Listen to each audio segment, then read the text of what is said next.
Gênesis capítulo 2.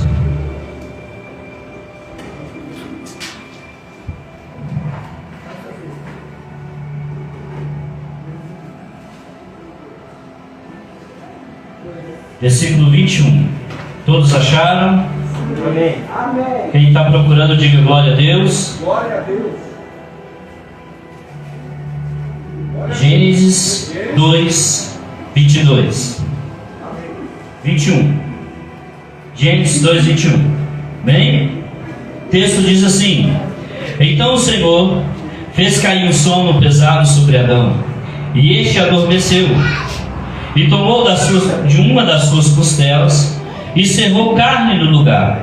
E da costela que o Senhor Deus tomou do homem, formou a mulher e trouxe a Adão. Disse Adão: Esta é agora osso dos meus ossos, carne da minha carne. Esta será chamada mulher, portanto do homem foi tomada.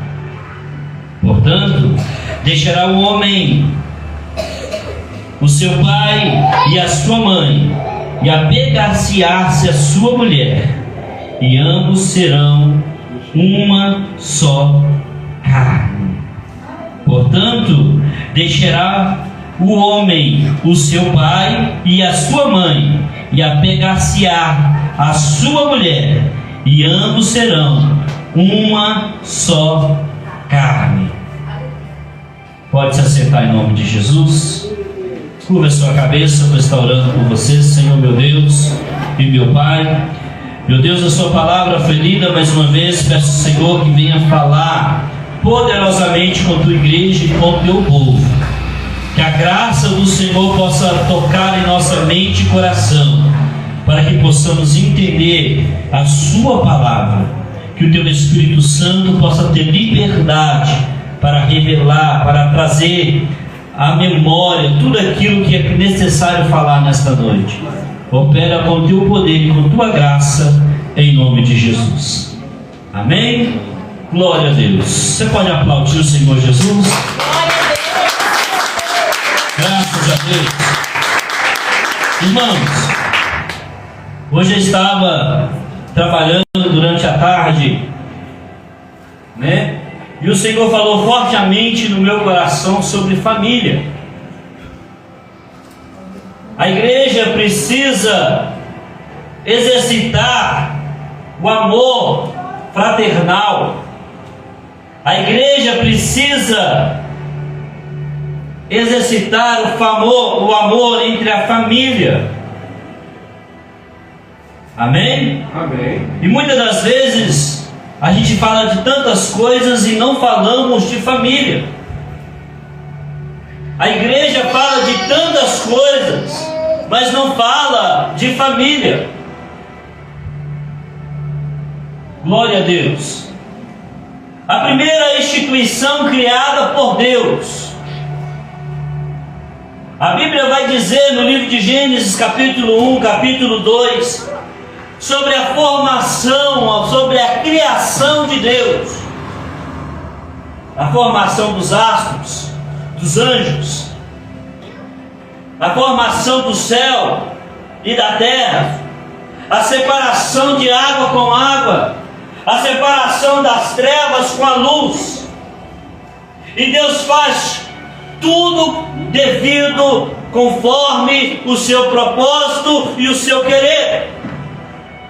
Passando então de tudo que Deus tinha feito e visto que aquilo era bom, Deus forma os animais pela sua palavra.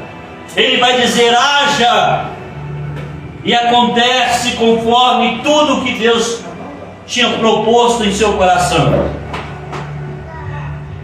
E dentro do íntimo do coração de Deus, Ele olha para toda a sua criação e diz: façamos o homem conforme a nossa imagem e conforme a nossa semelhança.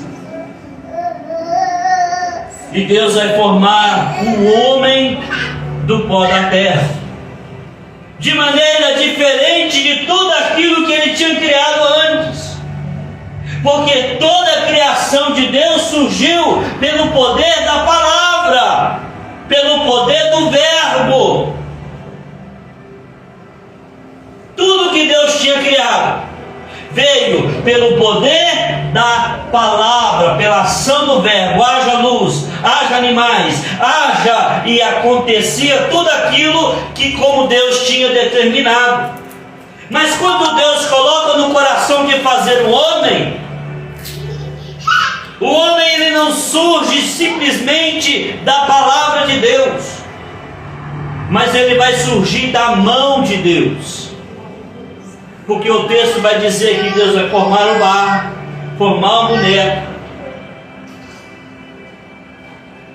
boneco, e vai soprar no nariz daquele boneco o fôlego de vida, e vai colocar o homem, aleluia, na primeira constituição sobre a terra. Qual é a primeira constituição? Deus vai falar para o homem: ei, domina sobre a terra, administra tudo isso daqui tudo foi para você. A Bíblia vai falar que Deus trazia os animais até Adão, e Adão falava para Deus o nome que o animal tinha que ser. E o nome que Adão decidisse era aquele nome que era para os animais. Por quê? Porque Deus colocou o governo da terra nas mãos do homem. E Deus olha do céu e fala, e vê que o homem estava sozinho. Todos os animais, de todas as espécies, havia macho e fêmea. Até nas plantas, Deus olha e vê a macho e a fêmea. Você sabia disso? Existe planta macho, existe planta fêmea. E aí Deus olha do céu e fala: não é bom que o homem esteja. Eu vou fazer para ele uma disjuntora que seja idônea e que esteja do lado dele. Deus vai lá, forma a mulher e traz para Adão, criando assim a primeira instituição na terra, que é a família. Deus traz a mulher e coloca perante Adão, e Adão exclama o versículo que nós acabamos de ler: esta é osso dos meus ossos e carne da minha carne. Esta será chamada mulher, porque do homem ela foi tirada. E Deus dá ali para Adão e para Eva uma ordem. Qual foi a primeira ordem que Deus para Adão e para Eva? Crescei e multiplicar. Aleluia. Crescei e multiplicar. Primeiro Deus coloca o governo na mão do homem. Primeiro Deus dá ordem ao homem não comer do fruto que estava na árvore no meio do jardim. E depois Deus dá uma ordem ao casal: crescer e multiplicar. Aleluia. Glória a Deus. Formando assim então a primeira instituição: família. Família. Eu quero fazer uma pergunta para a igreja nesta noite: como é que está a sua família? Como você tem apresentado a sua família perante Deus? Como você tem colocado a sua família perante Deus? Aleluia. A igreja, costumo dizer que a igreja eleitos pela graça, missionária eleitos pela graça, ela vai nascer com um objetivo, que é trazer esclarecimento bíblico. Ela vai ela vai nascer com o objetivo de ser uma igreja diferenciada das demais do nosso século. Uma igreja que vai mesclar, que vai trazer junto a vibrância espiritual.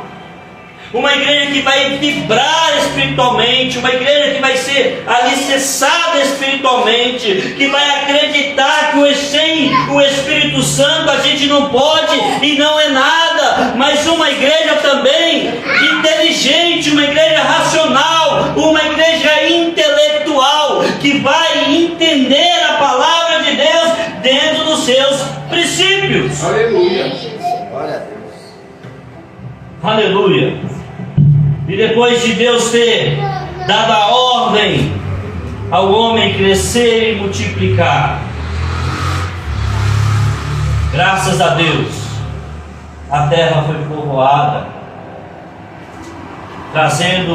chegando até nós, a semente de Adão. E nós muitas das vezes esquecemos que o fator primordial da palavra de Deus, ela sempre vai ser família. Tem muita gente que coloca a igreja como fator principal. A igreja também é uma instituição instituída por Cristo, mas nós precisamos entender que primeiro vem a família. Aleluia. Primeiro vem a família. Primeiro vem marido e mulher. Depois vem filhos. Vem os parentes. Mas o fator principal aqui é família. Aleluia. Tem muita gente que vai ensinar que não, primeiro você tem que colocar a igreja.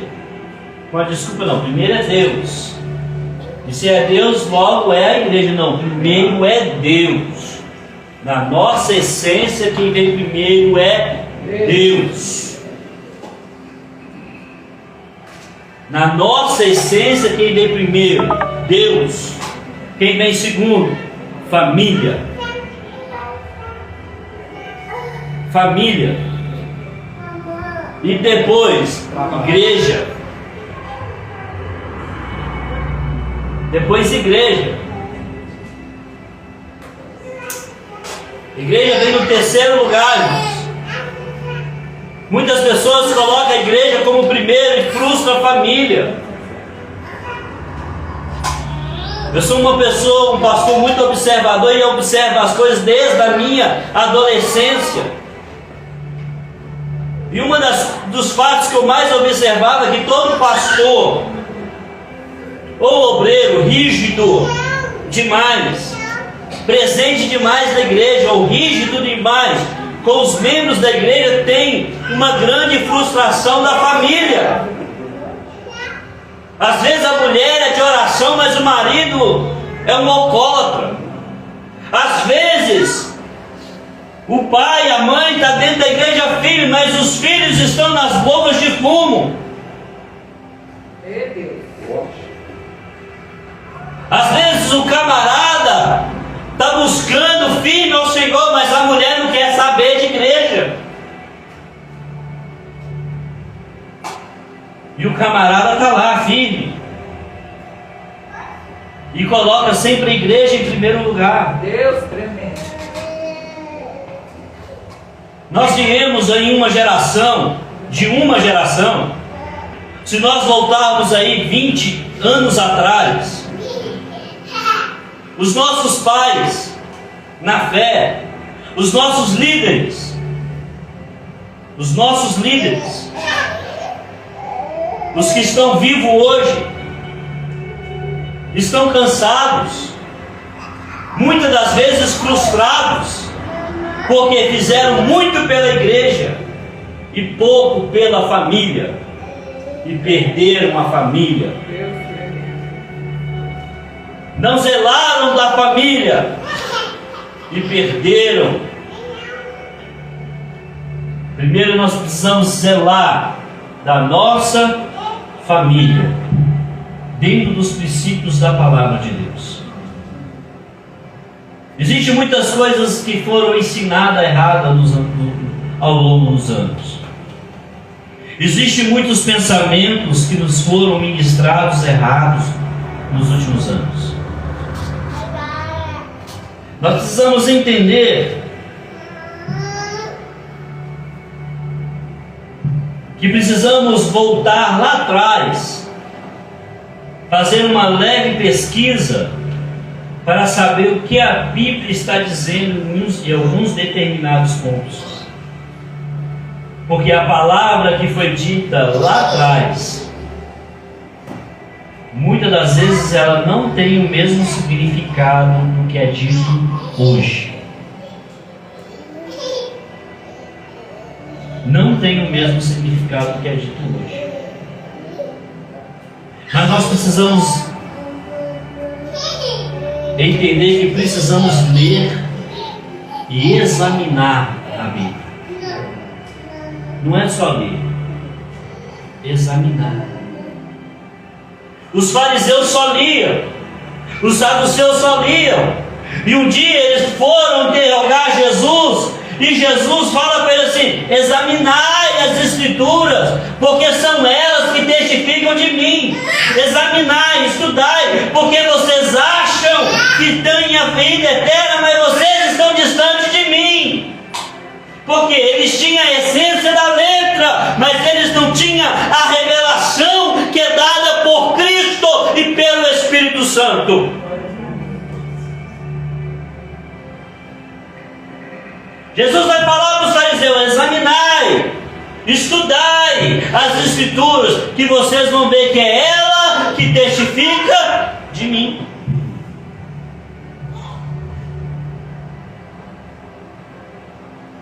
Nós precisamos voltar à essência e lutarmos para ter uma vida familiar sarada. Aleluia. Sarada. As nossas famílias estão doentes. E eu vou falar uma coisa aqui claramente e duramente. As nossas igrejas, as nossas pregações,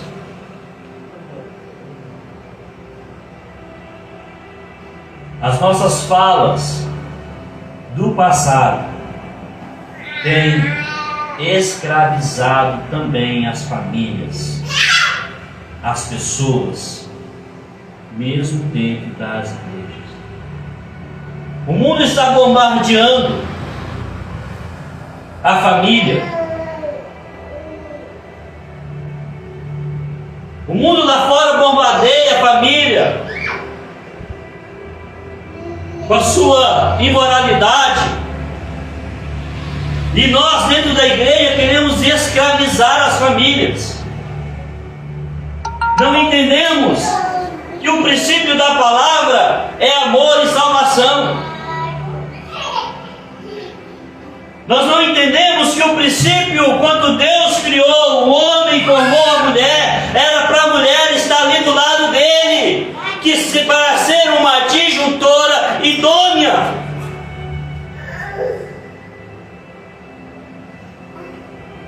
Irmãos, pelo princípio da palavra, o homem ele é colocado como cabeça.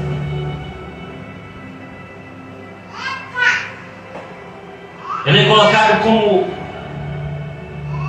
o principal da família. Ele é colocado no primeiro lugar. Porque primeiro Deus cria o homem e coloca sobre o homem o governo. Você vai dominar a terra, você vai dominar o céu, você vai dominar os mares, você vai dominar os animais selvagens. É isso que está escrito em Gênesis capítulo 1 e capítulo 2.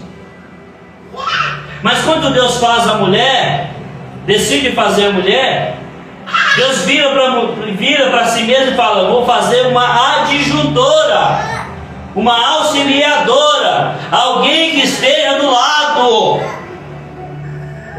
Então nós precisamos entender o que é o equilíbrio de sermos cabeça, e mesmo sendo cabeça, está do lado.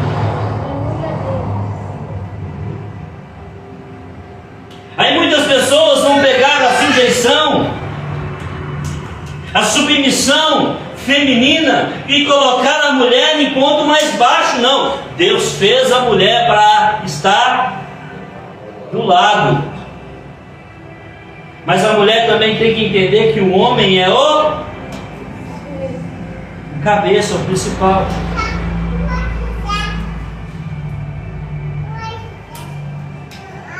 Então, nós homens precisamos entender que grande parte do nosso sucesso vai depender da nossa mulher, da nossa companheira.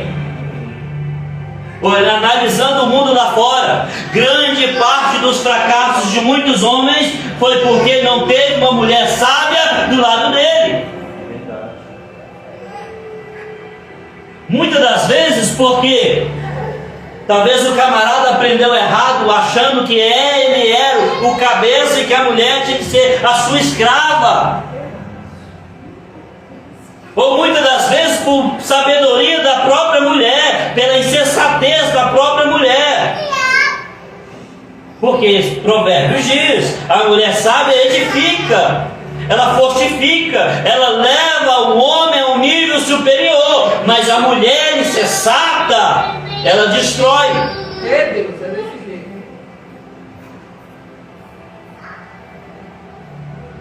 Aí eu pergunto à igreja: qual é o nosso papel? Nós homens, que estamos aqui ouvindo, estamos governando com equilíbrio? Governar com equilíbrio é estar no controle da situação, mas tendo a mulher como adjuntora. Governar com equilíbrio é ser o provedor, tanto físico como espiritual. Governar com equilíbrio é ser o protetor da mulher. Tem muito homem que não quer ser o protetor dela. Tem muito homem que quer governar como se ele fosse o rei, e a mulher como se fosse a serva, a súdita. Grandes reis tiveram dos seus lados grandes rainhas. Quando nós vamos estudar, nossa igreja é a igreja que estuda a história, mas quando a gente vai estudar a história dos grandes homens de Deus,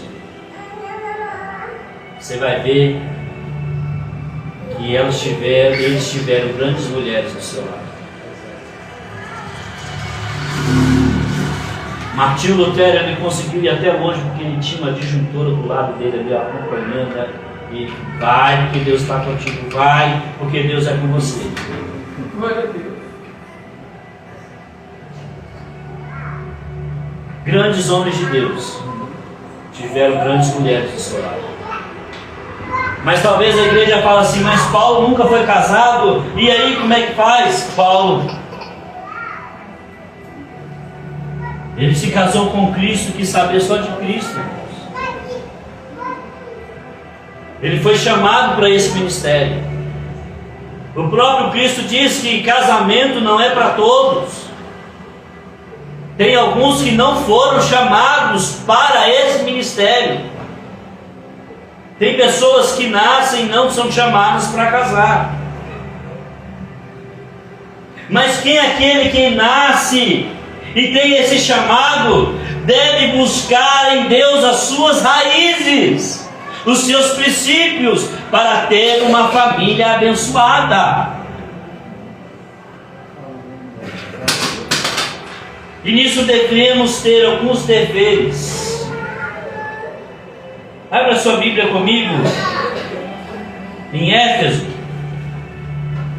capítulo de número 5. Eu cheguei na igreja e comecei a estudar aquilo que Deus estava falando no meu coração. Eu até comentei com o missionário Eliezer, tem dia que eu não consigo. E tudo que eu escrevi aqui, nada foi falado até agora. Efésios capítulo 5, versículo 22 em diante. Olha que linda esta mensagem do apóstolo Paulo a esta igreja. Vós mulheres, sujeitai-vos aos vossos maridos como ao Senhor. Seja obediente aos maridos, seja sinceras com os maridos como você é ao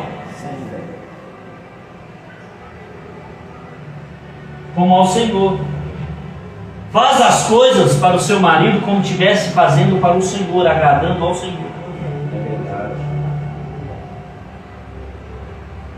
Porque o marido é o cabeça da mulher, como também Cristo é o cabeça de quem? Da igreja. Mulher, tudo aquilo que você faz para o seu marido, o seu marido tem que fazer para Cristo. Tudo aquilo que você faz para o seu marido tem que ser com Cristo. Amém?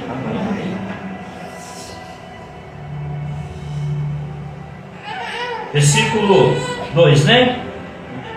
Versículo 23. Porque o marido é o cabeça da mulher, como também Cristo é o cabeça da igreja,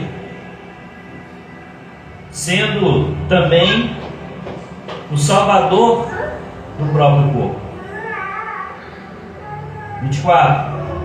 De sorte que assim como a igreja está sujeita a Cristo, assim também as mulheres sejam sujeitas a seus próprios maridos.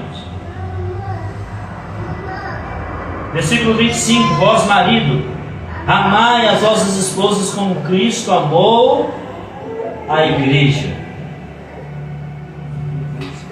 Como Cristo amou a igreja e assim se entregou por ela. Você quer apresentar um culto como esse, agradável perante o Senhor? Um culto agradável perante o Senhor, ele tem a sua primazia, a família. Ele não começa na igreja, ele começa em casa. Glória a Deus!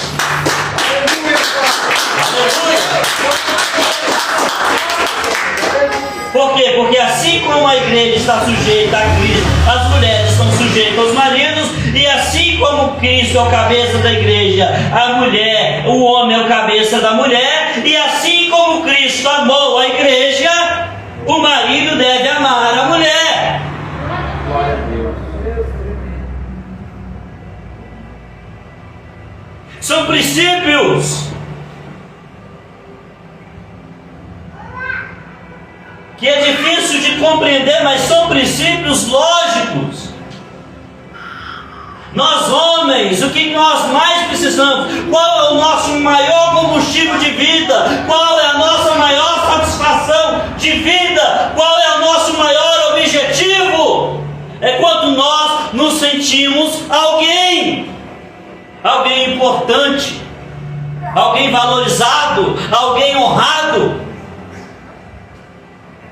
Um camarada honrado, irmãos, tudo que ele vai fazer ele é bem sucedido.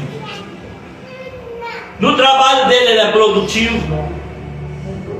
O camarada pode estar detonado, trabalhou o dia inteiro, rodou de carro, dirigiu o volante o dia inteiro, mas quando chega em casa e a mulher dá aquela palavra de ânimo para ele, parece que ele acabou de acordar, ou parece que ele tomou uma vitamina.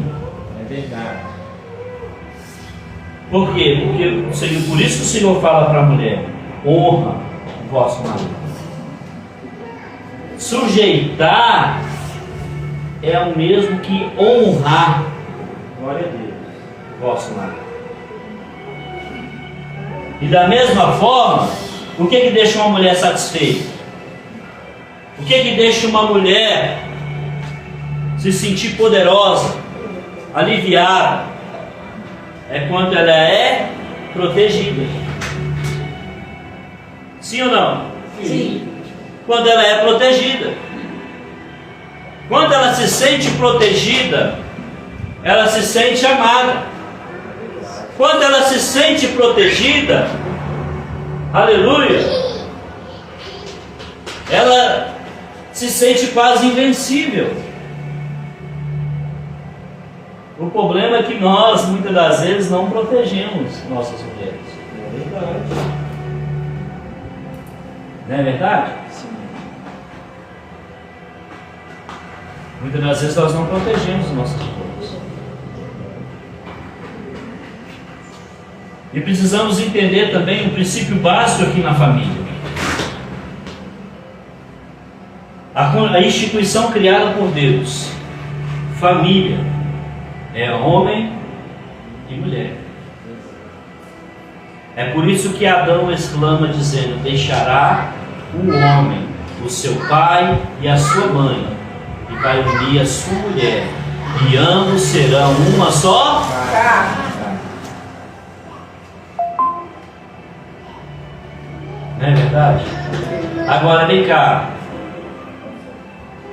Uma briga aqui sem lógica.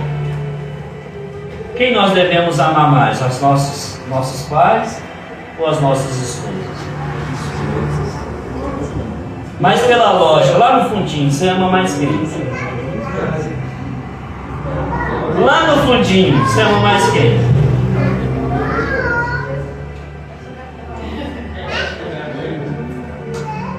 Lá no fundinho, muitas das vezes a gente vai amar mais quem nos gerou. Mas nós devemos honrar mais quem Deus colocou do nosso lado. Aleluia. Você sabia?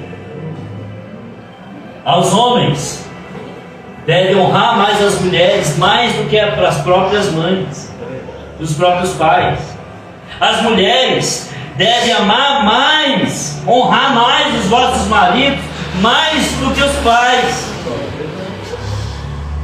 Os filhos.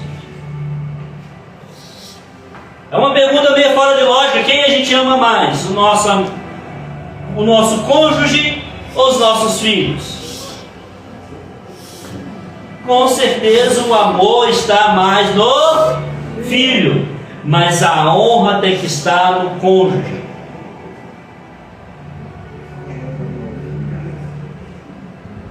A honra tem que estar no marido para a mulher e na mulher para o homem.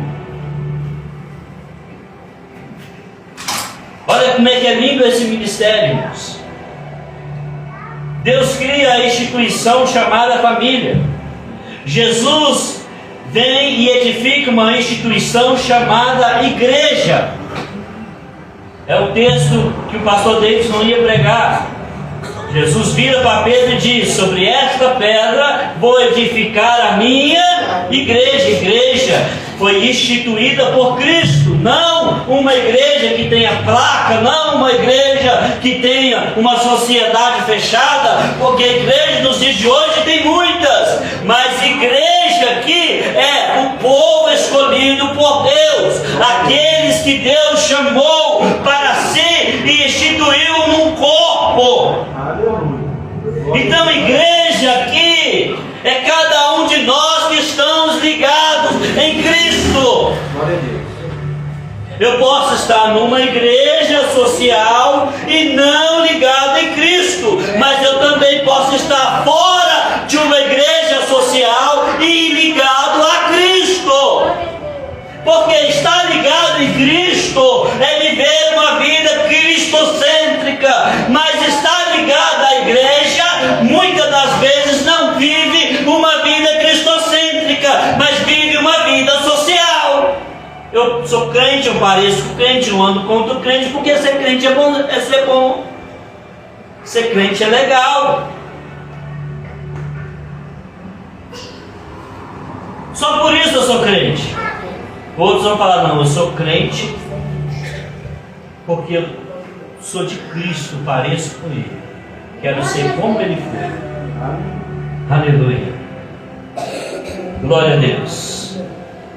Porque olha o que está escrito, versículo 26, 25: vós maridos amai as vossas esposas como também Cristo amou a igreja e a si mesmo se entregou por ela, para santificar, para purificá-la com a água lavada pela palavra. Ou seja, nós maridos temos que prezar pela santificação, pela pureza das nossas mulheres. É a palavra de Deus. Glória a Deus. Aleluia. Glória a Deus. Aleluia. Olha, versículo 27, para apresentar a si mesma como uma igreja gloriosa, sem mácula, sem ruga, nem coisa semelhantes, mas santa e irrepreensível. Uma igreja santa e irrepreensível. Ela vive o princípio da onde? Família. É por isso que a palavra de Deus vai falar, Paulo vai falar a Timóteo, Pedro vai falar na sua carta, que se o obreiro não governa bem a sua própria casa, não pode governar a casa do Senhor. Se o camarada não é bom pai, não é um bom marido, não é um bom pai, ele não pode ser pastor de uma igreja. Se o camarada não honra sua mulher, ele não pode ser pastor de uma igreja. Mas se ele honra a sua família, se ele administra bem a sua família, ele pode ser honrado como ministro do Evangelho de Deus. Aleluia, Deus. Glória a Deus. O problema é que os mesmos fariseus que vão falar com Jesus a respeito, vem interrogar Jesus, e Jesus olha para eles e fala: olha, examinai as Escrituras, que são elas que testificam de mim. Lá no livro de Mateus capítulo 16, Jesus vai falar a respeito para os seus discípulos, para se prevenir dos fermentos dos fariseus, para se prevenir das falácias dos fariseus, das pregações vãs e vazias dos fariseus.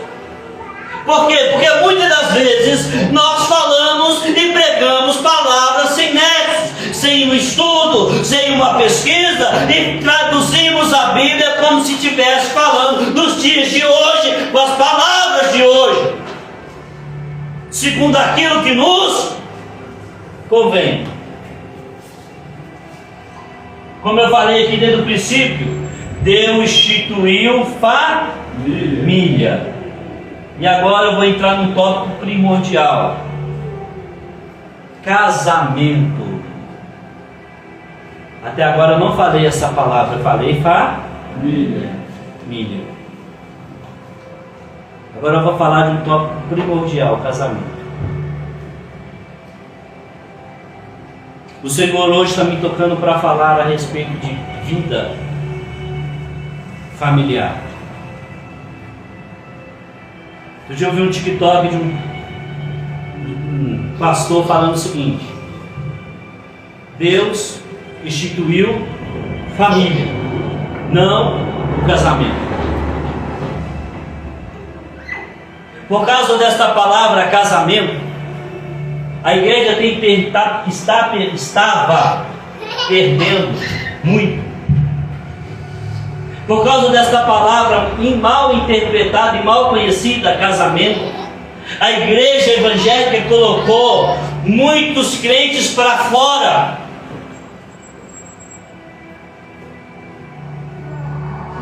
Porque você lê todo o Antigo Testamento, você não vai ver em nenhuma parte falando de documento de casamento. Se você ler Gênesis, Apocalipse, Malaquias, você não vai ver nenhum texto falando que havia um documento de casamento. Se você ler o Novo Testamento, você não vai ver nenhum texto falando que era necessário um documento de casamento. As pessoas hoje elas fazem uma mescla de coisas da lei, de coisas com a graça, e aquilo que é interessante para elas, bacana, mas aquilo que não é interessante, joga fora.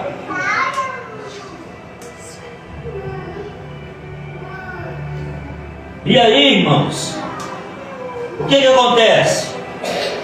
Está trazendo muita divisão e discórdia. Nós jogamos ao longo da história muitas pessoas para fora da igreja por causa da palavra casamento. Ah não, você não é casado, você não pode ceiar.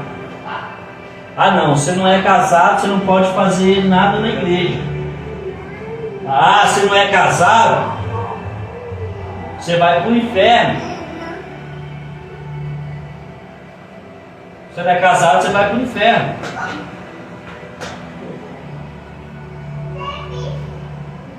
Vocês estão entendendo? Mas o casamento, o papel casamento, não existia. Mas a Bíblia,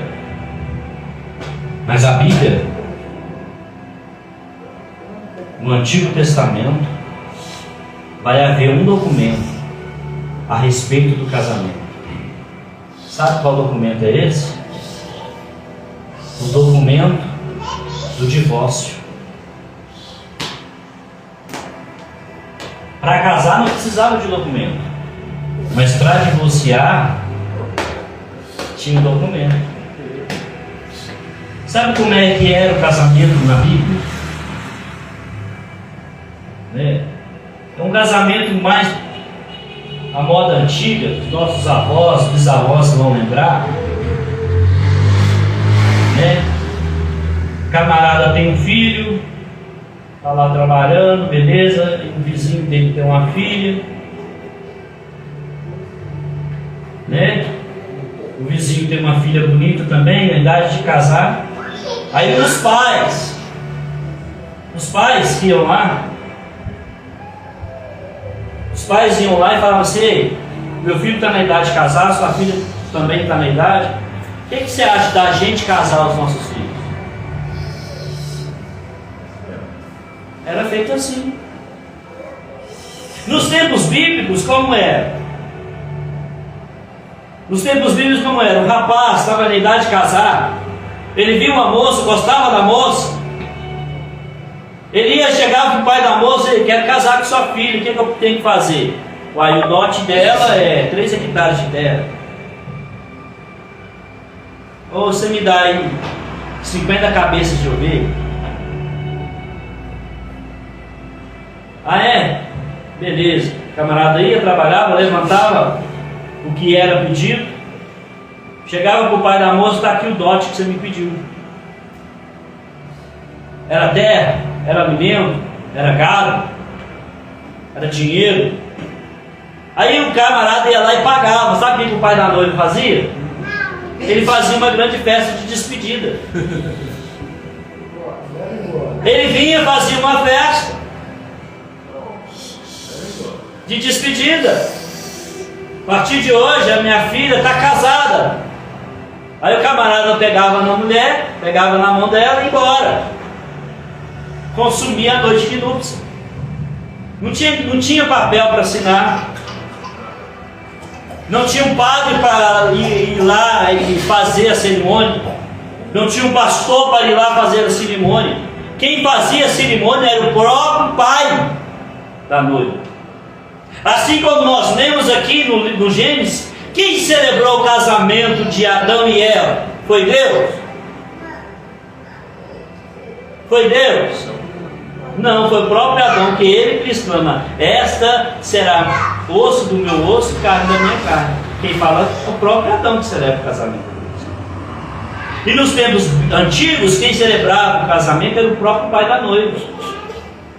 Vai com Deus, minha filha, que o Senhor te abençoe. Vai. Aí o camarada levava a mulher embora, e chegava lá e não gostava, pastor. Achava alguma coisa imoral, ou alguma coisa que ele não gostava, ele fazia uma carta, pegava a mulher pelas mãos Entregava para o pai a carta: está aqui sua filha, eu não quero mais. Quer ver onde está escrito isso? Abra aí comigo a sua Bíblia, livro de Deuteronômio.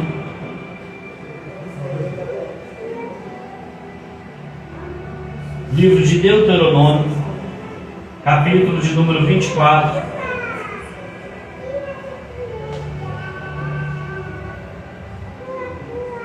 Versículo 1. Diz assim: quando o homem tomar uma mulher e se casar com ela, então será que, se ele não achar graça aos seus olhos,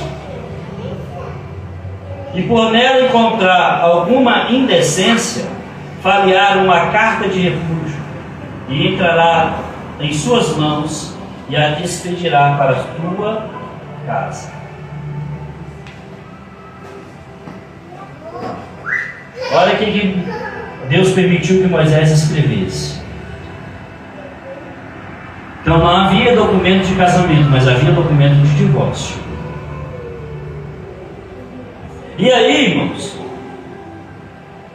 quando ele se divorciava, se ele casasse com outro, e a mulher também casasse com outro, e ambos viessem a se separar pela segunda vez, ou os cônjuges se separar ou ficasse viúvo, eles não podiam voltar. O que a igreja de hoje faz? Se alguém está passando por luta do casamento e vier se divorciar, não. Se você divorciou, não pode casar mais. Se casar, tem adultério. Ou então você tem que orar, buscar do Senhor para Deus restaurar o seu casamento. Né? Mas a Bíblia fala o seguinte: se uma mulher separou de um camarada, ela se deitou com outro. O homem separou da mulher e se deitou com outra, ele não pode mais voltar para a primeira, porque Deus abomina. Se Deus detestava antes, Deus muda? Não. Deus detesta hoje. Aí um monte de pastores ensinando a igreja: não, irmão, se ele te traiu, você tem que permanecer firme em oração, porque Deus vai restaurar o seu casamento.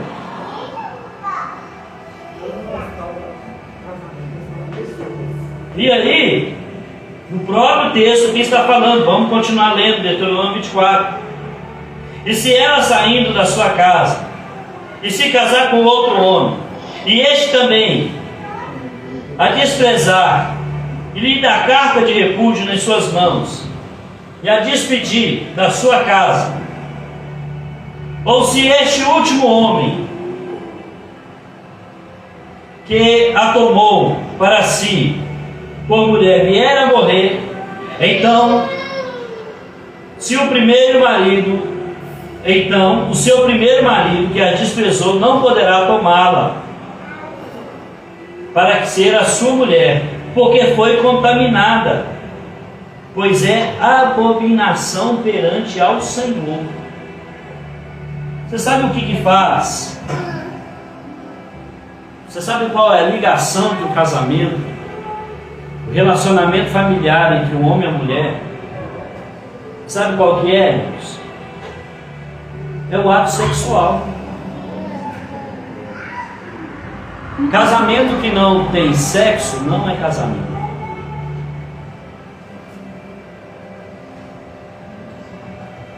Casamento que não tem sexo não é casamento. Porque o homem só se torna uma só carne quanto a mulher no ato sexual.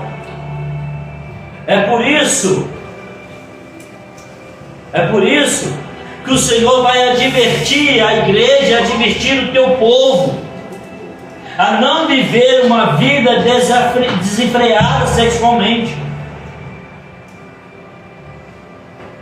É por isso que a Bíblia vai falar que os fornicadores não entrarão no reino de Deus. E aí nós precisamos transliterar a palavra fornicação, porque muitos pregam que fornicação é casal que está casado e não é casado, não tem o papel. E desfaz muitas das vezes famílias, porque a camarada está vivendo com uma mulher e tem filhos, se constituiu uma família e vem para a igreja e se converte, e a igreja quer obrigar o camarada a casar, e se não casar está no inferno. E muitas das vezes um dos dois não quer casar, porque já está vivendo muitos anos daquela maneira e não quer casar. E aí o camarada o que é que faz? Ele separa, vem para a igreja, casa com outra e deixa a mulher antiga e os filhos para trás. Deus não destrói família. Verdade. Você sabe aquele dilema casado com fé, juntado com fé, casado é? Que era dito antigamente? Irmão, se você está com uma pessoa e é fiel a essa pessoa, o seu casamento no papel é só para ter um amparo na lei. Tem que casar? Nós aconselhamos casar? Sim, faz o que é certo. A lei está aí para ser obedecida. A lei existe para ser obedecida. Ah, pastor, mas eu estou na igreja e vivo com meu marido há 100 anos, nós nunca nos casamos, e agora, o que eu faço? Irmão, se quiser casar, casa, vai lá no papel, vai lá no cartório, assina o papel, paga a taxa. Esse papel que nós assinamos lá no cartório, que nós recebemos, ele tem menos de 200 anos, irmão. O casamento, o primeiro casamento em cartório, que foi dado, o documento de casamento surgiu na Europa em 1839 e chegou no Brasil em 1890.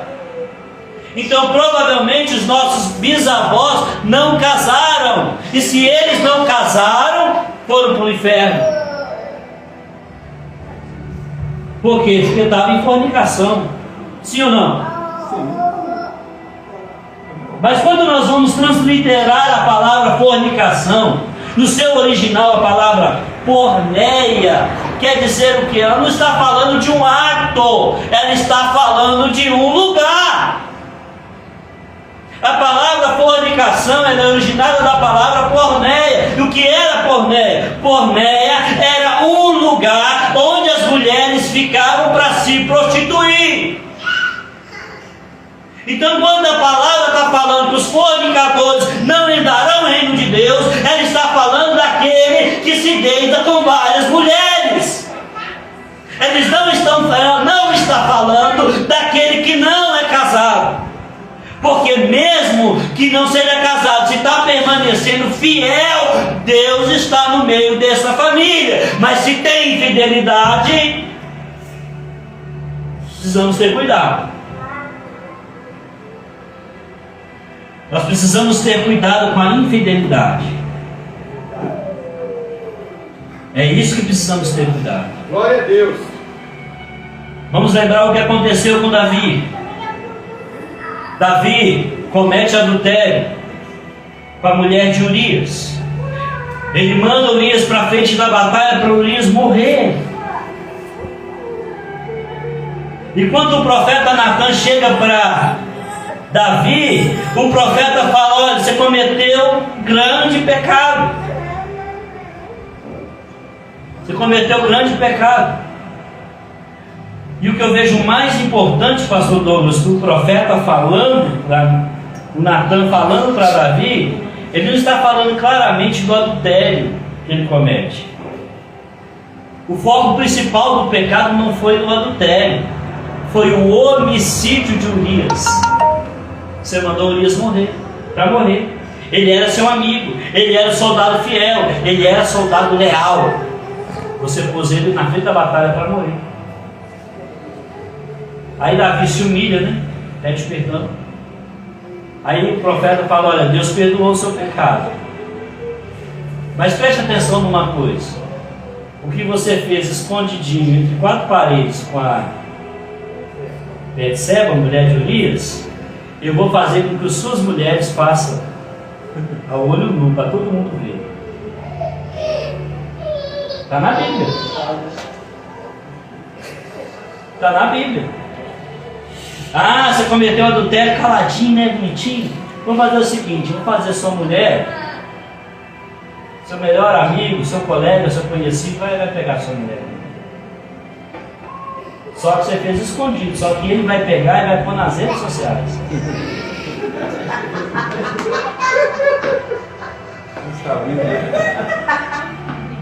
É mais ou menos isso que Davi, que nós estamos falando para Davi, irmãos. É mais ou menos isso que Davi está falando, que Natan está falando para Davi. Está lá no livro 2 Samuel, capítulo 11, se não estou enganado, versículo 12 em diante. É isso. Quando a gente é infiel, a gente tem uma testemunha. Sabia disso? Nunca nada fica escondido aos olhos de Deus. Quando a gente é infiel, a gente tem uma testemunha. Está lá no livro de Malaquias, capítulo 2, se eu não estou enganado, 12 também. Eu fui testemunha entre você e a mulher da tua mocidade, a qual você foi desleal.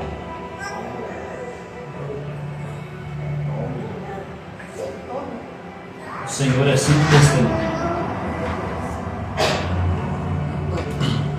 Como eu falei, a palavra fornicação, ela não tem o contexto que nós trazemos no dia de hoje. Quando Paulo fala assim, é melhor casar do que abrasar-se, Paulo fala sobre o compromisso do casamento.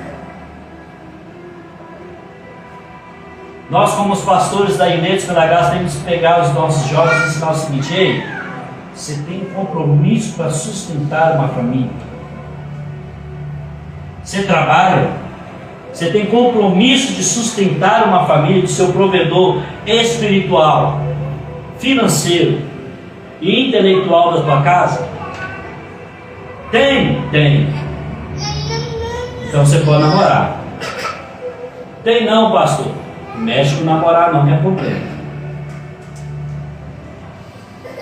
Mulher, jovem, você tem estrutura para ser a base do seu companheiro, para ser a adjuntora, para ajudar, para estar ali apoiando, para fortalecer ele, para fazer para ele o que ele precisa? Você tem estrutura para isso? Ah, não sei. Namora não, que é problema. Para nós que queremos ser cristãos, já entramos num relacionamento com responsabilidade. Só começamos a namorar com intenção de casar. Não tem intenção de casar não, então larga a moça para lá. Ah, eu estou com ele, mas não gosto dele. Larga o rapaz para lá. Vai passar quem você gosta. Já começa com um compromisso, porque já pensou que você fez a vez.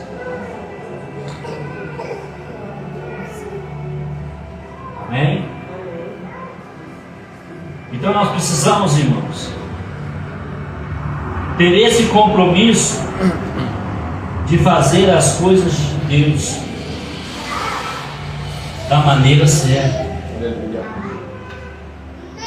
Precisamos ter esse compromisso de quando nós entramos em um relacionamento, nós que somos homens, precisamos entrar sabendo que temos deveres e que temos em nós uma adjuntora, uma auxiliadora, e que temos o compromisso de protegê-la, de sustentá-la. E da mesma forma a mulher ter a responsabilidade de ser a base que sustenta, que fortifica, que empurra, que leva para frente, que leva para cima.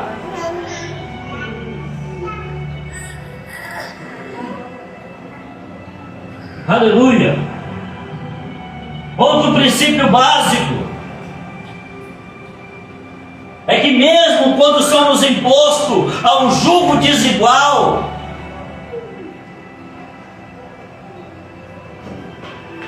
nós precisamos manter o que é firme e pregar o Evangelho para o nosso companheiro ou a nossa companheira. Pregar o Evangelho com atitude, não com excesso de palavra. É o que Paulo fala em 1 Coríntios 7. Se a mulher é crente e o marido é descrente, não separe, mas permaneça firme. Por quê? Porque a mulher vai santificar o marido descrente e vai ganhar ele com atitude. Se o marido é crente e a mulher é descrente, da mesma forma, permaneça firme na oração, porque ambos vão ser santificados pela palavra e um vai ganhar o outro, não por excesso de palavra, mas com atitude.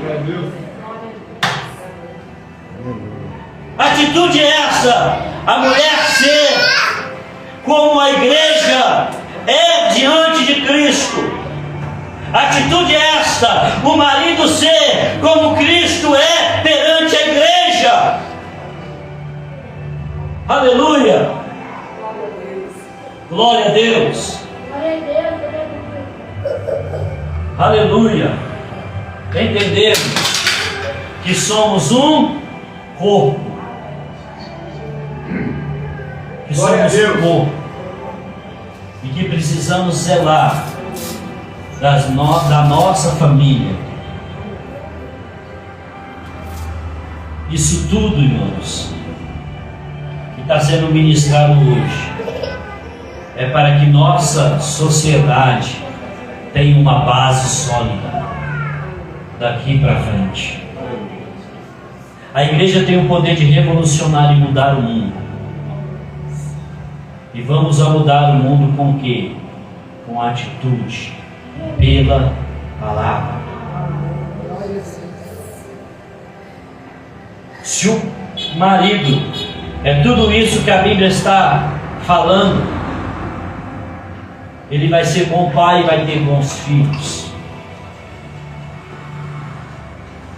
Se a mulher é tudo isso que a Bíblia está falando para o seu marido, ela vai ser boa mãe e vai ter boas filhas.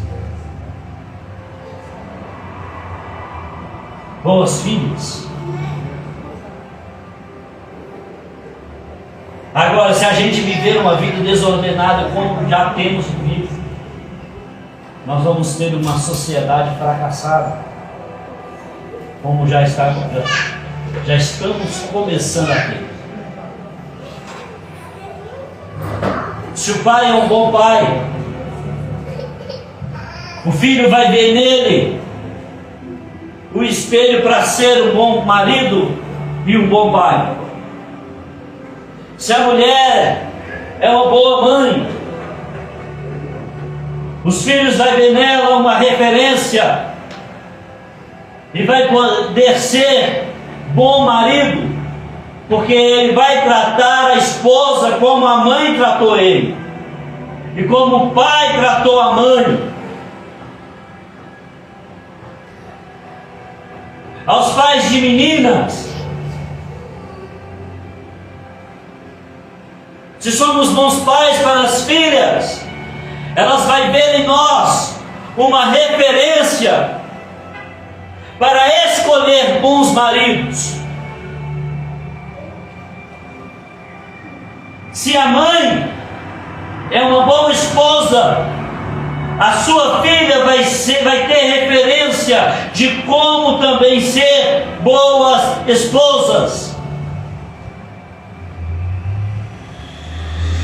Tudo isso que eu estou falando pode trazer bons reflexos para daqui 10, 15, 20 anos, porque nós somos pais.